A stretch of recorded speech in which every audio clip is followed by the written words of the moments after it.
بسم اللہ الرحمن الرحیم۔ السلام علیکم۔ پارہ 13 سورہ ابراہیم، رکوع نمبر 3۔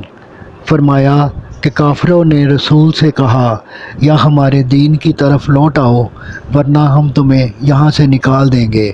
ان کے حق کا مسلسل انکار کرنے پر رسول نے دعا کی کہ یا رب ان کا اور ہمارا فیصلہ کر دے اور ہمیں ان پر فتح دے دے۔ تو اللہ عز و جل نے اپنا وعدہ پورا کیا اور سب ضدی لوگ دنیا ہی میں تباہ ہو گئے۔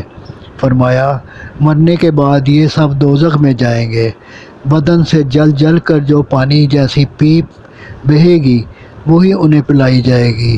فرمایا کہ منکرین کے کوئی بھی اعمال مثلاً خوش خلقی، خیرات و صدقات اور نیک کام بغیر ایمان کے انہیں دوزخ سے نہیں بچا سکیں گے، جہاں انہیں سخت اور دردناک عذاب میں مبتلا کیا جائے گا۔ صدق اللہ العظیم۔ گزارش ہے کہ چینل کو سبسکرائب کر دے اور گھنٹی کے بٹن کو دبا دے۔ دعا ہے کہ اللہ تعالیٰ آپ کو صحت و تندرستی والی زندگی عطا فرمائے۔ آمین آمین آمین یا رب العالمین۔